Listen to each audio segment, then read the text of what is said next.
10ನೇ ತರಗತಿಯಲ್ಲಿ ಟಾಪರ್ ಆಗಬೇಕಾ? ಹಾಗಿದ್ರೆ ಒಂದು ಸರಿಯಾದ ಯೋಜನೆ ಮತ್ತು ಡೈಲಿ ಕನ್ಸಿಸ್ಟೆನ್ಸಿ ತುಂಬ ಮುಖ್ಯ. ಬೆಳಗ್ಗೆ 5:30ರಿಂದ 7ರವರೆಗೆ ಗಣಿತ ಅಥವಾ ವಿಜ್ಞಾನ ಓದೋದ್ರಿಂದ ಹೆಚ್ಚು ಲಾಭವಾಗ್ತದೆ.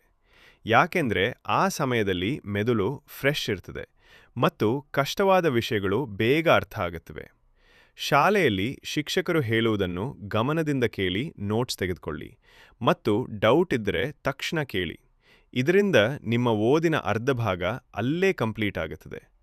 ಸಂಜೆ ಮನೆಗೆ ಬಂದ ಮೇಲೆ ಮೊದಲು ಹೋಮ್ವರ್ಕ್ ಮುಗಿಸಿ ನಂತರ ಆ ದಿನ ಓದಿದ ಪಾಠವನ್ನು ಪುನರವಲೋಕನ ಮಾಡಿ.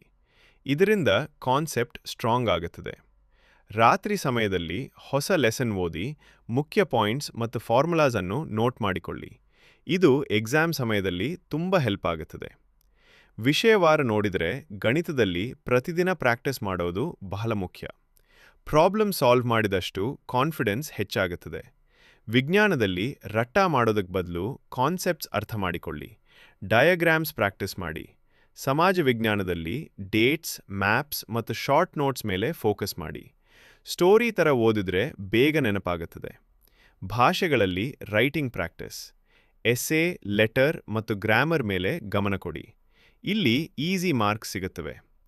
ಪುನರವಲೋಕನ ಮಾಡಲು 1 ದಿನ, 3 ದಿನ, 7 ದಿನ ಮತ್ತು 15 ದಿನ ಸೈಕಲ್ ಫಾಲೋ ಮಾಡೋದು ಬಹಳ ಎಫೆಕ್ಟಿವ್. ಇದರಿಂದ ಓದಿದದ್ದು ಲಾಂಗ್ ಟರ್ಮ್ ಮೆಮರಿನಲ್ಲಿ ಉಳಿಯುತ್ತದೆ. ಜೊತೆಗೆ ಪ್ರತಿದಿನ ಕನಿಷ್ಠ 30 ನಿಮಿಷ ಹಳೆಯ ಪಾಠವನ್ನು ರಿವೈಸ್ ಮಾಡೋದು ಅಭ್ಯಾಸ ಮಾಡಿಕೊಳ್ಳಿ. ವಾರಕ್ಕೆ 1 ದಿನ ಫುಲ್ ಟೆಸ್ಟ್ ಬರೆಯೋದು ತುಂಬ ಮುಖ್ಯ. ಇದರಿಂದ ನಿಮ್ಮ ಪ್ರಿಪರೇಷನ್ ಲೆವೆಲ್ ಗೊತ್ತಾಗುತ್ತದೆ ಮತ್ತು ನೀವು ಮಾಡಿದ ತಪ್ಪುಗಳನ್ನು ಗುರುತಿಸಿ ಸರಿಪಡಿಸಬಹುದು. ಸ್ಮಾರ್ಟ್ ಓದಿಗೆ 90 ನಿಮಿಷ ಫೋಕಸ್ ಮಾಡಿ ನಂತರ 10ರಿಂದ 15 ನಿಮಿಷ ಬ್ರೇಕ್ ತೆಗೆದುಕೊಳ್ಳಿ.